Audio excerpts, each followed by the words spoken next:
வரவிருக்கிற உள்ளூராட்சி மன்ற தேர்தல்கள் சம்பந்தமாக இலங்கை தமிழரசு கட்சியினுடைய சகல மாவட்ட கிளைகளையும் நான் இப்பொழுது சந்தித்து வருகிறேன்.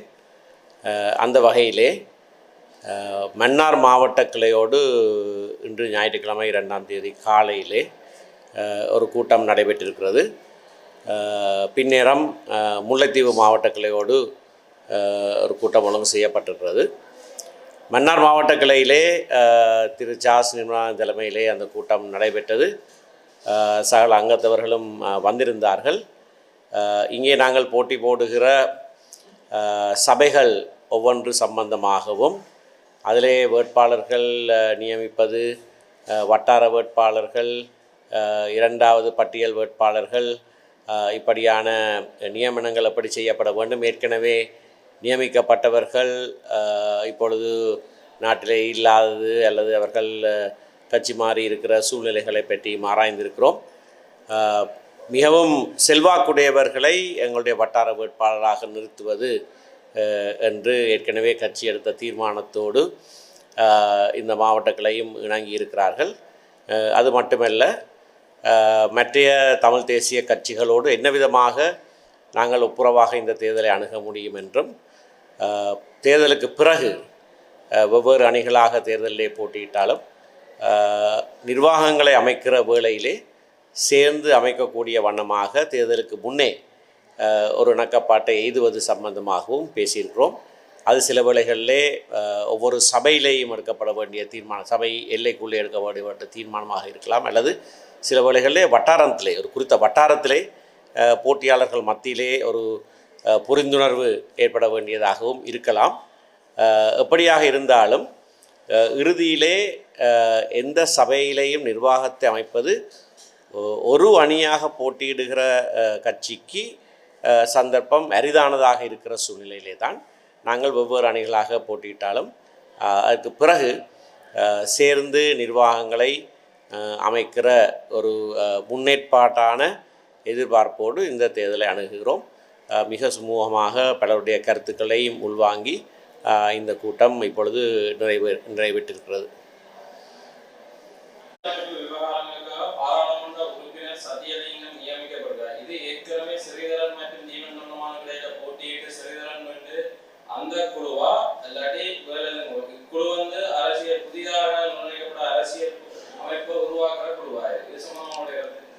இது சம்பந்தமாக பல விளக்க இனங்கள் நிலவி கொண்டு இருக்கிறது.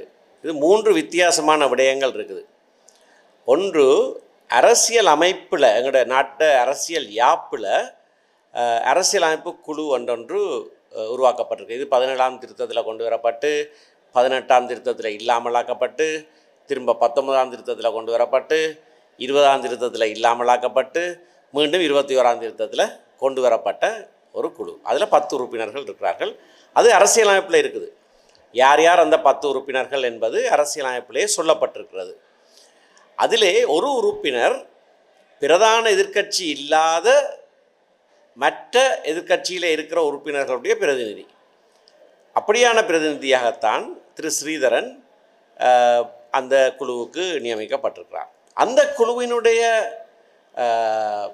பொறுப்புகள் நீதிமன்றத்திலே உயர் நீதிமன்றம், மேன்முறையீட்டு நீதிமன்ற நீதிபதிகளை நியமிப்பது, பிரதம நீதியரசரை நியமிப்பது, போலீஸ் மாதிபரை நியமிப்பது, சட்ட மாதிபரை நியமிப்பது, சில உயர் பதவிகள், மற்றதும் சுயாதீன ஆணைக்குழுக்களை நியமிப்பது, இது சம்பந்தமான விடயங்களிலே தான் அவர்களுக்கு பொறுப்புகள் இருக்கின்றன. சில வேளைகளிலே ஜனாதிபதி ஒருவருடைய பெயரை பிரேரித்தால் அதுக்கு அனுமதி வழங்குவது, வழங்காமல் விடுவது, அல்லது சுயாதீன ஆணைக்குழுக்களை பொறுத்தவரையிலே அவர்களே பெயர்களை ஜனாதிபதிக்கு பிரேரித்து அனுப்புவது, இதுதான் அவர்களுடைய பொறுப்பு. இதுக்கும் அரசியலமைப்பு, புது அரசியலமைப்பு உருவாக்கத்துக்கும் எந்த தொடர்பும் கிடையாது. அதே போல தான் இன்னொரு குழு தற்போது சபாநாயகரினாலே நியமிக்கப்பட்டிருக்கிறது. அது அரசியலமைப்பு எங்களுடைய அரசியல் யாப்பில் இருக்கிற ஒரு விடயம் அல்ல.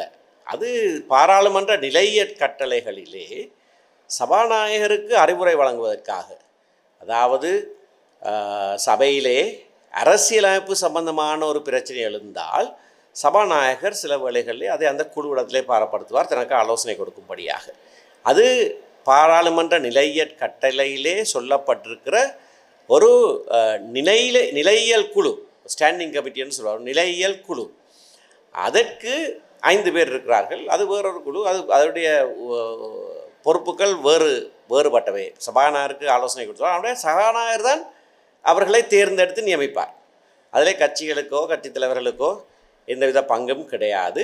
அப்படியாக சபாநாயகர் நியமித்திருக்கிற 5 பேரிலே வைத்தியர் சத்தியலிங்கத்தையும் ஒரு உறுப்பினராக நியமித்திருக்கிறார். அதனுடைய பொறுப்பும் புதிய அரசியலமைப்பு உருவாக்கம் சம்பந்தமான எந்த விடயமும் கிடையாது.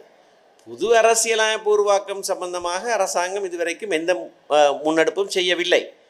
அது சம்பந்தமாக ஒரு பாராளுமன்ற குழு நியமிப்பதோ அல்லது வெளியிலே வேறொரு குழுவை நியமிப்பதோ அல்லது வித்தியாசமான ஒரு அணுகுமுறை 2015-16 ஆண்டுகளிலே தொடங்கினதைப் போல பாராளுமன்றத்தையே ஒரு அரசியலமைப்பு பேரவையாக உருவாக்குவதோ, அது என்ன செய்ய போகிறார்கள் என்பது அவருக்கும் இன்னமும் தெரியாது. விரைவாக அதனை ஏதாவது செய்ய வேண்டும், அதனை முன்னெடுக்க வேண்டும், அரசாங்கம் தன்னுடைய முன்மொழிவை முன்வைக்க வேண்டும் என்று நாங்கள் வலியுறுத்தி கொண்டிருக்கிறோமே தவிர அரசாங்கம் அது சம்பந்தமாக எதுவித நடவடிக்கையும் எடுக்கவில்லை. ஆகவே மக்கள் மத்தியிலே இந்த 2 குழுக்களுக்கும் அரசியல் அமைப்பு என்ற சொல் இருக்கிற காரணத்தினாலே ஒரு குழப்பம் தோன்றியிருப்பதாக தெரிகிறது. மக்கள் மத்தியிலே மட்டுமல்ல, பாராளுமன்ற உறுப்பினர்கள் மத்தியிலேயும் இந்த குழப்பம் இருக்கிறது. ஒரு சிலர் ஊடகங்களுக்கு சொல்லுகிறதை நான் பார்த்தேன். இது அரசியலமைப்பு உருவாக்கம் சம்பந்தமாக ஒரு குழு ஸ்ரீதரன் ஐயா நியமிக்கப்பட்டிருக்கிறார். இப்போ எதிர்க்கட்சிக்கு இன்னொரு இடம் கொடுக்கப்பட்டு சத்தியலிங்கம் ஐயாவும் அதில் நியமிக்கப்பட்டிருக்கிறார். சுமந்திரன் ஐயாவுக்கு இது சம்பந்தமான அறிவு இருக்கிற காரணத்தினாலே அவரும் இனிமேல் அதில் சேர போகிறார் என்றெல்லாம் இதெல்லாம் ஏதோ ஒரு குழு போல பாராளுமன்ற உறுப்பினர்களுக்கே தெளிவில்லாமல் இருக்கிறது. இது நீங்கள் கேட்டது நல்லது. இந்த தெளிவுபடுத்தலுக்காக நான் இதனை சொல்லுகிறேன். இந்த கூட்டம் இடம் பெறாதுன்னு தான் நினைக்கிறேன். அதாவது இது முன்னர் தேதி குறிப்பிட்ட ஒரு சந்திப்பாக இருந்தது. ஆனால் அந்த டெலோ கட்சி தலைவரோடு தான் இந்த இணக்கப்பாடு ஏற்பட்டுப்பட்டிருந்தது. ஆனால் மற்ற கட்சி தலைவர்கள் டெலோவும் சேர்ந்து அவர்கள் தாங்கள் தனியாக ஒரு அணியாக போட்டியிடுவதாக தாங்களாகவே முடிவு செய்திருக்கிறார்கள். எங்களுடைய கட்சி தலைவருக்கு அதை முன்னர் சொல்லவும் இல்லை. அது பெரிய ஏமாற்றம் என்று எங்களுடைய தலைவர் தன்னுடைய கடிதத்திலே குறிப்பிட்டிருக்கிறார். அப்படியான ஒரு சூழ்நிலையிலே நாங்கள் தனியாக வீட்டு சின்னத்திலே நாங்கள் தமிழரசு கட்சியாக போட்டியிடுவது தவிர்க்க முடியாத ஒரு விடயமாக வந்திருக்கிறது. அதை நாங்கள் செய்வோம். ஆனாலும் சேர்ந்து இயங்குவது என்பது தனித்து எல்லாரும் ஒரே அணியாக போட்டியிடுவது என்பது மட்டுமல்ல. சேர்ந்து இயங்குவது என்பது தேர்தலுக்கு பிறகு ஆட்சி அமைக்கிறதுலேயும் பல்வேறு விடயங்களிலே சேர்ந்து இயங்குவதும் அதிலே உள்ளடக்கம். ஆகையினாலே அப்படியான ஒரு முறைமையை நாங்கள் கடைப்பிடிக்க விரும்புகிறோம்.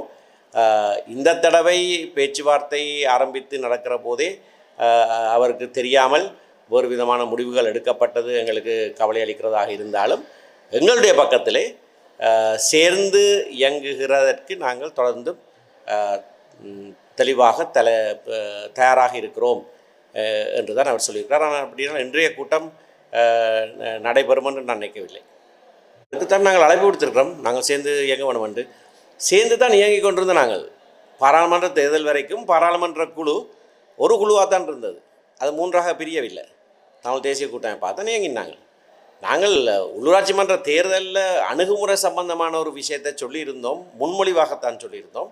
அதில் ஏற்பட்ட சில விளக்க குறைவினாலே அவர்கள் தாங்கள் தனித்து செயற்பட்டார்களே தவிர எங்களை பொறுத்தவரையிலே தமிழ் தேசிய கூட்டமைப்பு தொடர்ந்து இருந்து கொண்டு தான் இருக்கிறது. அவர்கள் இல்லை என்று சொன்னால் அது இருக்கிறது என்று நாங்கள் சொல்லி பிரயோசனம் இல்லை. ஆனால் அப்படியாக தொடர்ந்து நாங்கள் செயற்பட தயாராகத்தான் இருக்கிறோம். விதமான பாதிப்பையும் ஏற்படுத்தாது.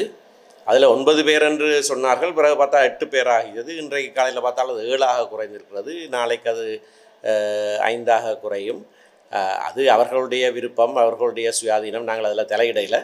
ஆனால் தமிழரசு கட்சிக்கு இருக்கிற செல்வாக்கோ வாக்கோ இதனால் எந்த விதத்திலையும் குறைபடாது.